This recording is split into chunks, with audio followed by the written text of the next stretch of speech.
My stepmother demanded I cheat on pre-employment test for her lazy son who lives in the basement smoking weed all day, but when I said no, she filed fake HR complaints to ruin my career. For context, I, 29 am working in supply chain management at a distribution center in the suburbs outside Chicago. My job isn't glamorous, but it pays well and offers solid benefits. I've been there for 5 years, and I've built a reputation as someone who shows up on time, follows protocol, and doesn't cause problems. My childhood was the opposite of stable. My parents divorced when I was 7. My mom moved to Arizona for work, and I stayed with my dad. Money was tight. We moved apartments 3 times before I turned 12. I learned early that stability wasn't something you could count on, so when I finally landed this job after college, I held onto it like a life raft. My dad remarried when I was 16. Her name is Alicia, and she's 52 now. She brought her son Samuel into the picture. Samuel is 25, 4 years younger than me. From the start, Alicia treated Samuel like he was made of glass. When he dropped out of community college after 1 semester, she blamed the professors for not understanding his learning style. When he got fired from a retail job for showing up late, she said the manager had it out for him. Samuel spent most of his time in the basement of their house playing video games and smoking weed. The house always smelled like a mix of stale pizza and marijuana when I visited. My dad and Alicia live in what they call Hoover Estate, though it's really just a dated split-level house near a creek. Alicia acts like it's a mansion. She hosts Sunday dinners there and expects everyone to show up. I went most weeks because my dad asked me to, and I didn't want to create problems. During these dinners, Alicia would talk endlessly about Samuel. She'd say he was just taking time to figure things out. She'd mention some new business idea he had, or some certification he was thinking about getting. My dad would nod along. I'd eat my food and change the subject when I could. Last November, my company posted an internal job opening in the warehouse. It was an entry-level position, but it required passing a skills assessment and a drug test. The skills test wasn't complicated. It covered basic math, reading comprehension, and some questions about workplace safety. I mentioned the opening to my dad during one of our phone calls. I thought maybe it would be good for Samuel to have structure. 2 days later, Alicia called me. She didn't call often, so I knew something was up. She started with small talk, asking about my apartment and my work. Then she got to the point. She wanted me to take the skills test for Samuel. She said it casually, like she was asking me to pick up groceries. She explained that Samuel got nervous during tests. She said he knew the material but froze up under pressure. She said if I just took the test for him, he'd get the job, and once he was in, he'd prove himself. I told her no. I explained that the test was tied to his identification. The company used proctored software that took photos during the exam. Even if I wanted to help, it wouldn't work. I also told her it was fraud. If anyone found out, both Samuel and I could face serious consequences. I could lose my job. I could get blacklisted from the industry. Alicia's tone changed. She stopped being friendly. She said I was being selfish. She said family was supposed to help each other.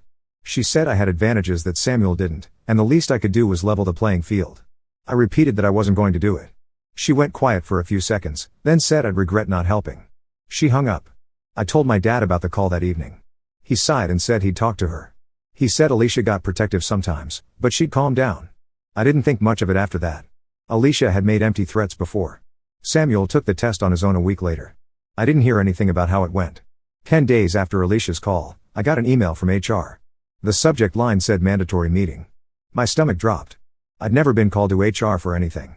I walked into the office, and there were 2 people waiting, the HR manager and someone from the legal compliance team. They told me they'd received an anonymous report. The report claimed I had falsified drug test results in the past. It specifically mentioned that I had submitted someone else's urine sample during my pre-employment screening 5 years ago. I sat there trying to process what I was hearing. My hands started shaking. I told them it wasn't true. I told them I'd taken my own test, followed every rule, and had never done anything like that. They said they were required to investigate all reports. They asked if I had any idea who might make such a claim. I said no, but I knew exactly who it was. The meeting lasted 20 minutes. They told me to go back to work while they looked into it. I walked out of that office feeling like the floor had disappeared under me. I'd spent 5 years building trust with these people, and now there was a file somewhere with my name on it connected to fraud allegations. I called my dad during my lunch break. I told him what happened. I told him I knew Alicia was behind it. He didn't deny it. He said he'd talk to her again. He said she was just upset and probably didn't think it through. I asked him why he wasn't angrier. He said he had to live with her, and making things worse wouldn't help anyone. That's when I realized he was choosing his own peace over protecting me. I didn't sleep well for the next week. Every time my phone buzzed, I thought it was HR calling me back in. I double-checked every task at work. I kept my head down and didn't talk to anyone unless I had to. 2 weeks after the first HR meeting, I found out Samuel had failed the skills test. My dad mentioned it during a call. He said Samuel didn't score high enough to move forward in the hiring process. Alicia told everyone that Samuel had been sabotaged. She said the test was rigged against people without college degrees. She never acknowledged that her plan wouldn't have worked anyway. The HR investigation cleared me. They found no evidence to support the anonymous claim. But the fact that it happened at all left a mark. I felt like I was being watched, even though my manager told me my record was spotless. Update 1: HR called me back in. Another anonymous report had been filed. This time it claimed I was creating a hostile work environment for a coworker. The report didn't name the coworker or provide any details. It was vague enough to require another investigation but specific enough to look credible. I wasn't shaking this time. I was ready. Over the past 3 weeks, I'd been documenting everything. I had printouts of my performance reviews. I had emails showing positive feedback from my supervisor. I had the text message thread with my dad from the day Alicia called me, where he mentioned her threat. I'd also written down detailed notes about the phone call with Alicia, including the date, time, and her exact words. I brought all of it to the meeting. I told HR I believed the reports were coming from a family member who was retaliating against me for not helping her son cheat. I didn't name Alicia at first, but they asked for details, and I gave them. I showed them the text from my dad. I explained the timeline. The HR manager and the legal compliance person exchanged looks. They said they'd escalate this. They said if someone was filing false reports to damage my employment, that was a serious matter. They told me to keep doing my job and let them handle it. I left that meeting and drove straight to Hoover Estate. I didn't call ahead. Alicia was on the front porch smoking when I pulled up. She saw me and smirked. I walked up to the porch and asked if we could talk. She acted like nothing had happened. She asked how work was going. She said she'd heard there was some confusion with HR but that I'd probably figure it out. She said sometimes people get jealous when others have stable jobs. She looked right at me when she said it. I asked her directly if she was the one filing the reports. She laughed and said I was being paranoid. She said maybe I should look at my own behavior if people at work were complaining about me. She said Samuel had been really hurt by how I treated him, and maybe that's what this was really about. I recorded the whole conversation on my phone. I didn't tell her I was recording. I just let her talk. She didn't admit to anything outright, but her tone and the way she kept bringing up Samuel made it clear. I contacted an employment attorney the next day. I paid for a consultation. The lawyer listened to everything and reviewed my documents. He said I had a solid case if Alicia continued, but he also said pursuing legal action against family members gets messy. He told me to keep documenting and to let him know if things escalated further. Just knowing I had someone in my corner helped. I also went to my direct manager and explained that I had a family member who was trying to cause problems for me at work. I didn't go into all the details, but I said there might be more false complaints coming. My manager was surprisingly supportive. He said he'd flag it with HR and make sure any future reports were scrutinized carefully. He also said my work spoke for itself, and I shouldn't worry. Around this time, Alicia started texting my mom. My parents haven't spoken much since the divorce, but Alicia got my mom's number somehow. She sent her long messages about how I was disrespectful, how I'd turned my back on family, and how I'd always been jealous of Samuel. She said my mom had failed as a parent if I turned out this selfish. My mom called me after the third message. She asked what was going on. I explained everything. She didn't say much during the call, but I could tell she was processing. 2 days later, she told me she was flying in from Arizona. Update 2: My mom showed up with one suitcase and a look on her face I hadn't seen since I was a kid and broke our neighbor's window with a baseball. She didn't waste time. She asked for my dad's address, even though she already knew it. She wanted me to go with her, but I told her I'd caused enough problems. She said this wasn't my problem to solve and left. I got the full story from my dad later that night. My mom showed up at Hoover Estate around 2 in the afternoon. Alicia was on the porch again, smoking. Samuel was inside playing video games. My dad was in his recliner watching TV. My mom walked right up onto the porch. Alicia saw her and stood up, probably ready to argue. My mom didn't give her the chance. She knocked the cigarette out of Alicia's hand. Then she told her exactly what she thought of someone who'd try to ruin their stepson's career over a test. Alicia started yelling. She said my mom had no right to come to her house. My mom grabbed Alicia by the arm and walked her to the porch railing. She didn't shove her, but she made it clear she wasn't playing around. She told Alicia that if one more anonymous report got filed, if one more text message got sent, she'd make sure everyone in the family knew exactly what Alicia had been doing.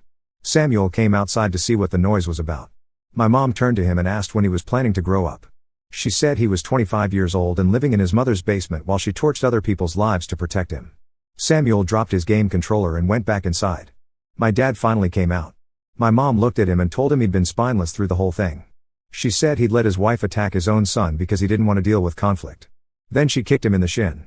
Not hard enough to hurt him, but hard enough to make a point. Alicia threatened to call the police. My mom told her to go ahead. She said once the cops showed up, she'd be happy to explain the fraud attempts and the harassment. Alicia went quiet after that. My mom stayed in town for 3 more days.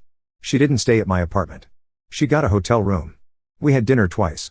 She didn't bring up what happened at Hoover Estate unless I asked. When I did, she just said Alicia needed to hear some things, and now she had. After my mom left, my dad started calling me more often. He'd try to bring up Alicia and how she was upset. He'd say she didn't mean any harm and that I was blowing things out of proportion. The 3rd time he did it, I told him if he mentioned her name again, I'd stop answering his calls. He tested me once more the following week. I didn't pick up. He left a voicemail apologizing and saying he wouldn't bring it up again. Alicia tried a different approach. She started telling people in the extended family that I'd turned my back on them. She said I was holding a grudge over a misunderstanding. She called my uncle and told him I'd refused to help Samuel when he needed it most. She made herself sound like the victim. My uncle's wife wasn't buying it. She called me and asked for my side.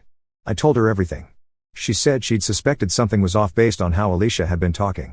She said Alicia had a history of exaggerating and twisting stories. Work settled down. No more anonymous reports came in. HR closed the investigations and added a note to my file about the harassment attempts. My manager told me everything was fine and to keep doing what I'd been doing. Update 3: Alicia made one last attempt to control the situation. She reached out to my cousin, my uncle's son, and told him I'd been spreading lies about her. She said I was trying to turn the family against her because she'd called me out for being selfish. My cousin is 19 and doesn't really know me well, so I wasn't sure how he'd react. He didn't react at all. He told his mom, and she'd had enough. My aunt drove to Hoover Estate the next day. She didn't bring my mom's energy, but she didn't need to. She walked in, sat down at the kitchen table, and went through every lie Alicia had told point by point. She had screenshots of messages, dates of phone calls, and a list of inconsistencies in Alicia's story. My dad sat there and didn't say anything. Samuel wasn't home. Alicia tried to argue at first, but my aunt didn't let her interrupt. She laid it all out. When she was done, she told Alicia that if she kept trying to manipulate people, she'd make sure everyone in the family knew exactly what kind of person she was. Alicia didn't respond. My aunt left. I haven't spoken to Alicia since this started. My dad calls occasionally, but we don't talk about her.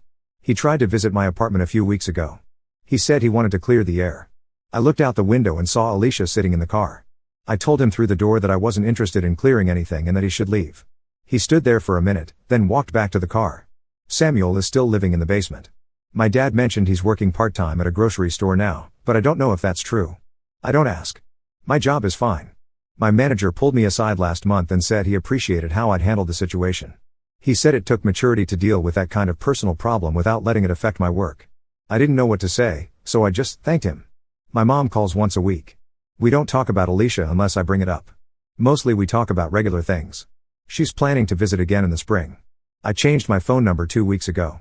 I gave the new number to my mom, my aunt, and a few friends. My dad doesn't have it yet. I'll give it to him eventually, but I'm in no rush. Alicia tried to add me on social media last week. I didn't accept or decline. I just left it there. People keep asking me if I'm going to reconcile with my dad and Alicia. I don't have an answer for them. Right now, I go to work, I pay my bills, and I don't deal with people who try to wreck my life. Now let's move to the next story. Story 2: I skipped my brother's wedding after he shamed my daughter's speech disorder at his engagement party. 2 months later his new wife called me crying because she discovered he's been cruel to her autistic nephew too. Now she's filing for divorce and my brother is blaming our entire family for destroying his life. My brother Marcus, 35M, and I, 32F, grew up together in what most people would call a normal family. We shared bedrooms until we were teenagers, fought over the TV remote, and generally did the sibling thing. As adults, we stayed close. We'd call each other every few weeks, celebrate holidays together, and our kids played together at family gatherings. Marcus always had this thing where he'd make comments that sounded helpful but weren't really helpful. Like when I was going through my divorce 3 years ago, he'd say things like maybe if you hadn't been so focused on work, things would have worked out better.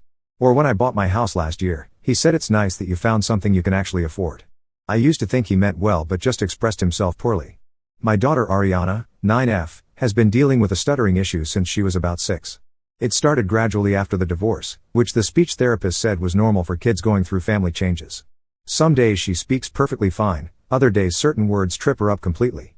We've been working with a speech therapist for 2 years now, and she's made good progress, but it's still there. The stuttering bothers Ariana more than she lets on. She'll avoid speaking in class sometimes, or she'll get frustrated and just stop talking altogether when the words won't come out right. At home, I never rush her or finish her sentences. I just wait. The speech therapist told me that patience and not drawing attention to it helps the most. Marcus knew about Ariana's stuttering because it's not something you can hide at family gatherings. But he never seemed to understand that it wasn't something she could just stop doing. He'd make comments like Ariana just needs to slow down when she talks or she'll grow out of it if she practices more. I'd correct him gently, explaining what the speech therapist told us, but he'd just nod and change the subject. 6 months ago, Marcus got engaged to his girlfriend Sarah, 29F. Sarah seems nice enough, though I don't know her very well. They decided to have their engagement party at my parents' house since it has a big backyard. The whole extended family was invited, aunts, uncles, cousins, grandparents, about 30 people total. Ariana was excited about the party. She'd been practicing a little speech she wanted to give congratulating Uncle Marcus and Sarah. She wrote it herself and had been reading it out loud to me for weeks. It was sweet and simple, just a few sentences about how happy she was for them and how much she loved having Sarah in the family. The party was going well.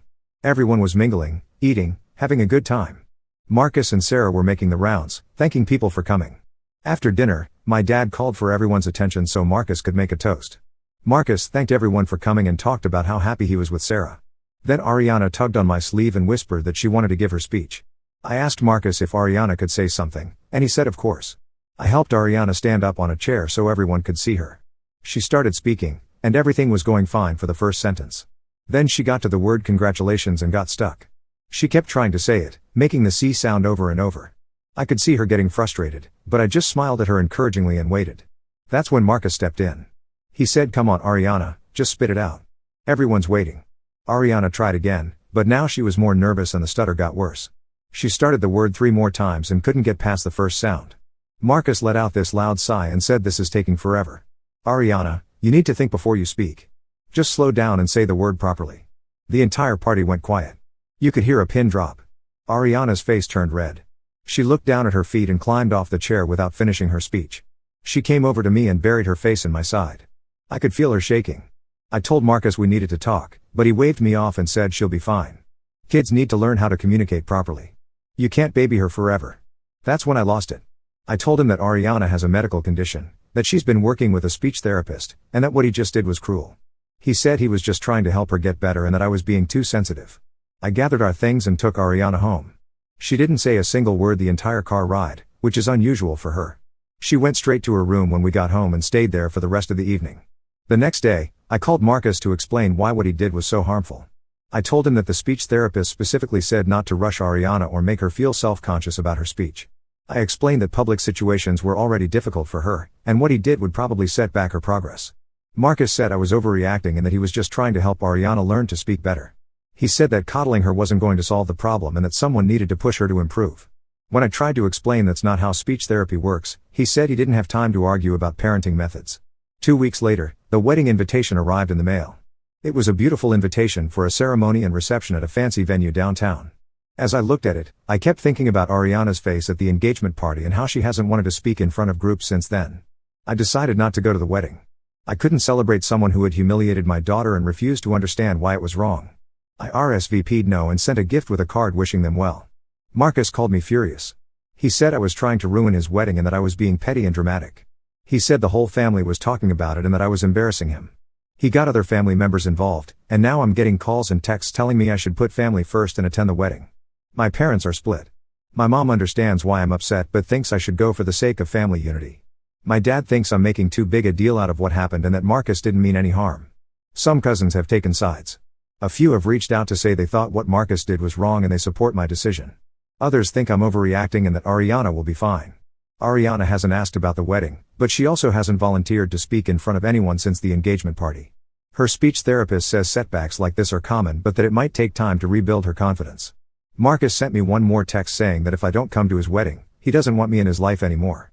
He said I'm choosing to be stubborn over being his sister. I keep going back and forth. He's my brother, and this is his wedding day. But every time I think about going, I remember Ariana's face that night and how she hasn't been the same since. I can't forget how he refused to acknowledge that what he did was hurtful and how he blamed me for protecting my daughter. The wedding is in 3 weeks. Half the family thinks I'm wrong, half thinks I'm right. I just want to do what's best for Ariana, but I also don't want to destroy my relationship with my brother permanently. So Reddit, AITA for refusing to attend my brother's wedding after he publicly shamed my daughter? Update 1: The wedding happened last Saturday. I didn't go. Ariana and I spent the day at the Children's Museum instead. She loves the interactive science exhibits there, and we spent hours building things and doing experiments. She was chatting normally all day, asking questions and explaining things to me. It was the first time since the engagement party that I heard her speak freely without seeming worried about her words. While we were there, I got several texts from family members at the wedding. My cousin Lisa sent me pictures of the ceremony and reception. Everyone looked happy. Marcus looked handsome in his tux, and Sarah's dress was beautiful. Part of me felt sad that I wasn't there to see my brother get married. But then my aunt called me Sunday morning with the full story of what happened at the reception. Apparently, during the speeches, Marcus decided to talk about family and how important it was to him. He mentioned that he was disappointed some family members chose not to be there because of misunderstandings that could have been resolved. He didn't say my name, but everyone knew he was talking about me and Ariana. Then he said something that made my blood run cold. According to my aunt, Marcus said that he hoped his future children would be raised to be stronger and more resilient than some kids in the family who get babied when they face challenges. My aunt said the room got uncomfortable. A few people shifted in their seats. My mom apparently looked mortified. But Marcus kept going. He said that kids today are too sensitive and that parents who don't push their children to overcome obstacles are doing them a disservice. My cousin Lisa later told me that several people came up to her after the speech asking if Marcus was talking about Ariana. Lisa didn't know what to say because she didn't want to make things worse, but she was embarrassed for our whole family. The worst part is what happened next. My dad's sister, Aunt Joyce, has a son with autism. Her son Tommy, 12M, has speech delays and social difficulties. After Marcus's speech, Aunt Joyce packed up her family and left the reception early. She didn't say goodbye to anyone, just gathered her things and walked out. My mom called me Sunday night crying. She said she was ashamed of what Marcus said and that she understood completely why I didn't go. She said Marcus had crossed a line and that she was going to have a serious talk with him. But the call that really got to me was from Tommy's mom, Aunt Joyce. She called Monday evening and told me what happened from her perspective. She said that when Marcus started talking about kids being babied and needing to be stronger, she immediately thought about both Ariana and Tommy. She said she felt like Marcus was attacking not just Ariana, but any child who needed extra support or understanding. Aunt Joyce said she'd always looked up to Marcus because he seemed so put together and successful. But hearing him talk that way about children with challenges made her see him differently. She said she couldn't sit there and listen to someone in her own family basically say that kids like Tommy were weak or that their parents were failing them. The conversation that really opened my eyes happened Tuesday. My mom called to tell me about her talk with Marcus. She said she went to their house Monday night to discuss what he'd said at the wedding. According to my mom, Marcus doubled down on everything. He told her that Ariana's speech problems were my fault because I divorced her father and created an unstable home environment. He said that if I had worked harder to save my marriage, Ariana wouldn't have developed the stuttering in the first place. Then he said something that made my mom hang up on him. He told her that Ariana's stuttering was probably fake or exaggerated, and that Ariana was just using it to get attention because of the divorce. He said kids are manipulative and will use any excuse to avoid doing things they don't want to do. My mom was so upset when she told me this that she could barely get the words out. She said she never realized how cruel Marcus could be and that she was starting to understand why his first marriage ended in divorce 5 years ago. That's when she told me something I'd never known. Apparently, Marcus's ex-wife Rachel had tried to talk to my mom during their divorce proceedings. Rachel had wanted to explain her side of the story, but my mom thought it was inappropriate to get involved in their marital problems, so she never listened. After what happened at the wedding, my mom decided to reach out to Rachel. They met for coffee yesterday, and Rachel told my mom things that explained a lot about Marcus's behavior. Rachel said that Marcus had always been critical and controlling, but it got worse after they had kids. Their son Jake, now 8M, had some learning difficulties in kindergarten, and instead of getting him help, Marcus insisted that Jake was just lazy and needed to try harder. When Rachel wanted to have Jake evaluated for learning disabilities, Marcus refused and said she was making excuses for their son's failures. The breaking point came when Jake started having anxiety about school because he was struggling to keep up with his classmates. Marcus told Jake that he was embarrassing the family and that he needed to stop making excuses and work harder. Rachel said Jake started having nightmares and didn't want to go to school. That's when Rachel decided she couldn't stay married to someone who would treat their child that way. She filed for divorce and got full custody of Jake. Marcus barely sees his son now because Rachel doesn't trust him not to damage Jake's self-esteem further. My mom said she felt terrible for not listening to Rachel years ago and for not seeing the signs of how Marcus treated children who needed extra support or patience. After hearing all of this, I called Ariana's speech therapist to tell her what had been happening. The therapist said that what Marcus did at the engagement party was exactly the kind of thing that could cause long-term setbacks for children with speech disorders. She said that public humiliation and pressure to perform often make stuttering worse, not better. She also told me something that made me realize I'd made the right decision about the wedding. She said that children with speech disorders often develop anxiety around family gatherings and public speaking situations when family members don't understand or support them. She said that removing Ariana from situations where she might be criticized or rushed was actually the best thing I could do for her recovery. Ariana still doesn't know about most of what happened at the wedding, but she did ask me yesterday why Uncle Marcus hasn't called or texted like he usually does. I told her that Uncle Marcus and I had a disagreement about something, and she just nodded and went back to playing with her toys. I haven't heard from Marcus since the wedding, which is probably for the best. My mom said he's angry that family members are taking my side and that he feels like everyone is ganging up on him. But from what I can tell, people aren't taking sides because of me, they're making their own judgments based on what they saw and heard at his wedding. I don't regret missing the wedding. After everything I've learned about how Marcus really feels about children who need extra support, I'm glad Ariana and I weren't there to hear his speech. I can't imagine how hurt she would have been if she'd heard her uncle basically call her weak and manipulative. Update 2: Things have gotten much worse, and I've learned some information that changes everything I thought I knew about my family situation. First, the good news about Ariana. Her speech therapist says she's made significant progress since we stopped going to family events where Marcus might be present. Ariana has started volunteering to read aloud in class again, and she gave a presentation about her science project last week without any major difficulties. The therapist thinks removing the stress and pressure from family situations has helped her confidence recover. But the situation with Marcus has exploded into something much bigger than I expected. It started 3 weeks ago when I got a call from Rachel, Marcus's ex-wife. She said she needed to talk to me about something important and asked if we could meet in person. I was hesitant because I didn't want to get involved in their divorce drama, but she said it was about Ariana and that I needed to know what she'd discovered. We met at a coffee shop near my house, and Rachel told me something that made my stomach drop. She said that during their custody battle, Marcus's lawyer had tried to use Ariana's stuttering as evidence that I was an unfit parent who was raising damaged children. According to Rachel, Marcus had told his lawyer that Ariana's speech problems were proof that divorce damages children and that he should get full custody of Jake to protect him from ending up like Ariana. Marcus's lawyer had apparently planned to call me as a witness to testify about how the divorce had affected Ariana's development. The strategy fell apart when the judge rejected it as irrelevant to Marcus and Rachel's case, but Rachel said she never forgot how willing Marcus was to use a child's medical condition as a weapon in court.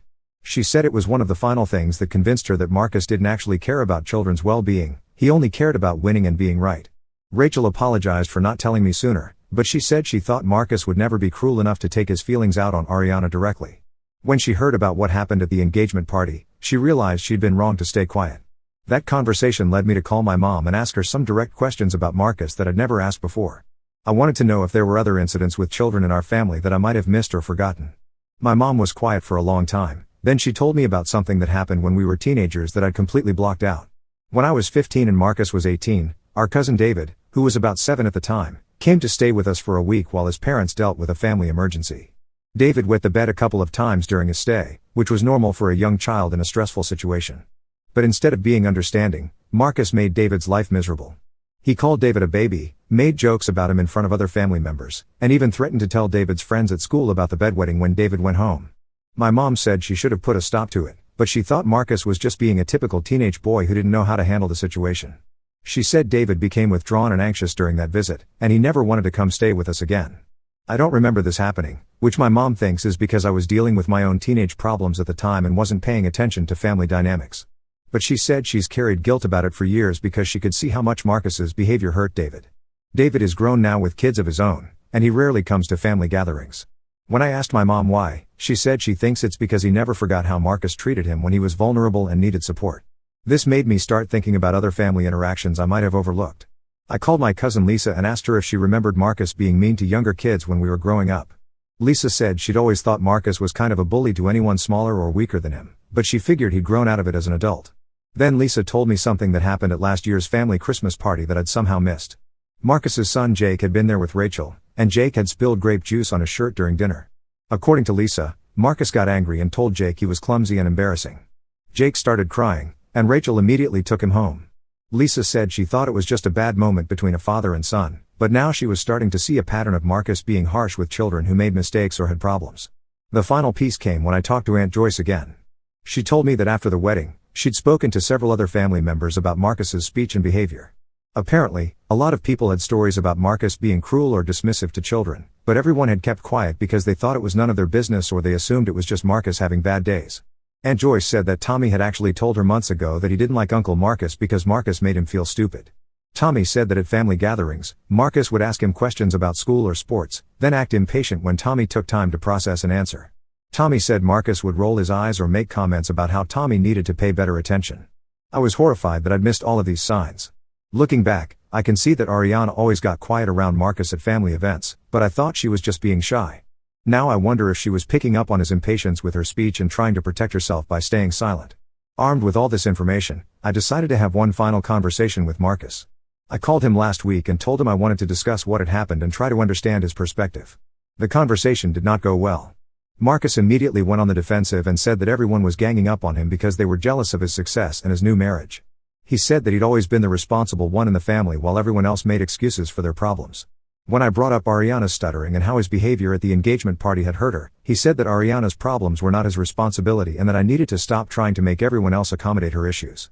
Then he said something that ended our relationship permanently. He told me that Ariana's stuttering was probably just a phase she was going through for attention, and that if I stopped making such a big deal about it, she would probably stop doing it. When I tried to explain that stuttering is a medical condition, not attention-seeking behavior, he cut me off and said that he was tired of everyone in our family making excuses for weakness instead of teaching children to be strong. I hung up on him, and I haven't spoken to him since. My mom called me the next day to tell me that Marcus had called her complaining about our conversation. She said she told Marcus that she was ashamed of how he treated children and that she wouldn't be defending him anymore. Marcus apparently told my mom that if the family was going to choose sides, he didn't need any of us. My mom said he seemed to think that everyone would eventually come around and apologize to him for not supporting him. But that's not what's happening. Instead, more family members are coming forward with their own stories about Marcus's behavior toward children. My dad finally admitted that he'd always known Marcus had a cruel streak but thought Marcus would grow out of it. The sad part is that Sarah, Marcus's new wife, seems to have no idea what kind of person she married. According to my mom, Sarah has been calling family members trying to understand why everyone is suddenly distant from Marcus. My mom said she didn't have the heart to tell Sarah everything, but she suggested that Sarah pay attention to how Marcus treats children and vulnerable people. Ariana asked me last week why we don't see Uncle Marcus anymore. I told her that Uncle Marcus had been unkind to her and to other children in our family, and that we wouldn't be spending time with people who were mean to kids. Ariana just nodded and said she was glad because Uncle Marcus made her nervous. I wish I'd listened to her instincts sooner. Update 3: I need to give everyone a final update because the situation has reached a conclusion, though not the one I expected. Ariana is doing wonderfully. Her speech therapist says her progress has been remarkable since we stopped attending events where Marcus might be present. She's been stutter-free for most conversations for the past month, and when she does have difficult days, she doesn't get as frustrated or embarrassed as she used to. She's back to volunteering for presentations at school and even joined the debate club. The family situation has settled into a new normal, but it's very different from what we had before. Marcus and I have had no contact since our last phone conversation. He blocked me on social media and told my parents that he doesn't consider me part of his family anymore. My mom says he's convinced that I turned everyone against him and that he's the victim in this whole situation. But the bigger development is what happened with Sarah, his wife. About 6 weeks ago, Sarah called me out of the blue. She said she needed to understand what had happened between Marcus and the family because she was seeing behaviors that worried her. Sarah told me that Marcus had started making comments about her younger sister, who has dyslexia. Sarah's sister is in high school and struggles with reading, but she's getting good support and doing well in school overall. According to Sarah, Marcus had started making comments about how Sarah's parents were enabling her sister's learning problems and how the sister just needed to try harder. Sarah said that when she tried to explain dyslexia to Marcus, he dismissed it as an excuse and said that kids today are too coddled. She said it reminded her of things family members had hinted about his treatment of children, so she decided to reach out to me directly. I told Sarah everything that had happened with Ariana, and I connected her with Rachel so she could hear about Marcus's treatment of his own son. I also gave her the contact information for other family members who had witnessed Marcus's behavior toward children. After talking to several people, Sarah started paying closer attention to Marcus's attitudes and comments. She told me that she began to see a pattern of him being dismissive and cruel toward anyone he perceived as weak or vulnerable. The breaking point came when Sarah's nephew, who is autistic, came to visit them for a weekend. Sarah said Marcus was impatient and critical with the boy, making comments about his behavior and suggesting that his parents weren't disciplining him properly. When the nephew had a meltdown in a restaurant, Marcus got angry and said loud enough for other people to hear that the child was spoiled and needed better parents. Sarah was humiliated and realized that this was who Marcus really was when no one was watching or holding him accountable. She filed for divorce 3 weeks ago. Sarah called to tell me about the divorce and to apologize for not believing the family's concerns about Marcus sooner. She said she'd been so focused on the romantic side of their relationship that she hadn't paid attention to how Marcus treated people who couldn't benefit him or who needed patience and understanding. My mom told me that Marcus is furious about the divorce and is blaming our family for poisoning Sarah against him. He apparently thinks that we conspired to break up his marriage because we were jealous of his happiness. But Sarah told me that her decision had nothing to do with our family's influence. She said that once she started paying attention to Marcus's behavior and attitudes, she couldn't ignore what she was seeing. She said she realized that if they had children together, Marcus would treat them the same way he'd treated Ariana, Jake, Tommy, and other kids in our family. The divorce is proceeding quickly because they don't have children together and kept their finances mostly separate. Sarah said Marcus is not handling it well and has been sending her angry messages blaming everyone but himself for the marriage falling apart. Marcus has also cut contact with most of our extended family. Several relatives have told me that when they've tried to reach out to him, he responds with angry messages about how everyone has betrayed him and chosen sides against him. My dad tried to have a conversation with Marcus last month to see if they could repair their relationship. According to my dad, Marcus spent the entire conversation complaining about how unfairly he'd been treated and how no one appreciated everything he'd done for the family over the years. When my dad tried to suggest that Marcus consider apologizing to Ariana and other children he'd hurt, Marcus said he had nothing to apologize for and that everyone else needed to apologize to him. My dad came away from that conversation convinced that Marcus genuinely believes he's done nothing wrong and that everyone else is the problem. Rachel told me that Marcus has also stopped seeing his son Jake regularly. She said that Jake asked if he had to keep visiting his dad, and when Rachel asked why, Jake said that his dad always made him feel bad about himself. Rachel has decided not to force the visits anymore, and Marcus hasn't fought her on it. The saddest part of all of this is that Marcus seems to have no understanding of how his own actions led to these consequences. My mom says he's told people that his family abandoned him during his divorce and that he's better off without relatives who don't support him. But from my perspective, Marcus abandoned his family the moment he chose to be cruel to children who needed kindness and understanding. He chose his own ego and need to be right over the well-being of vulnerable people in his life. Ariana doesn't ask about Uncle Marcus anymore. She's focused on school, her friends, and her hobbies. She started taking drama classes last month and loves performing in front of people. Her confidence has grown tremendously since we stopped exposing her to Marcus's criticism and impatience. I don't regret any of the decisions I made. Missing his wedding was the right choice. Cutting contact was the right choice.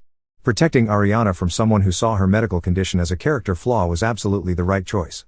Some people might think it's sad that a family has been broken apart over a speech disorder and an engagement party incident. But this was never really about stuttering or one bad evening.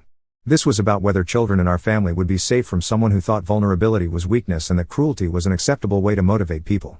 Ariana is thriving, our family is more peaceful without Marcus's negativity, and the children in our extended family no longer have to worry about being criticized or shamed for things they can't control. Sometimes protecting the people you love means accepting that some relationships can't be salvaged. Marcus made his choices, and now he's living with the consequences. I'm at peace with mine.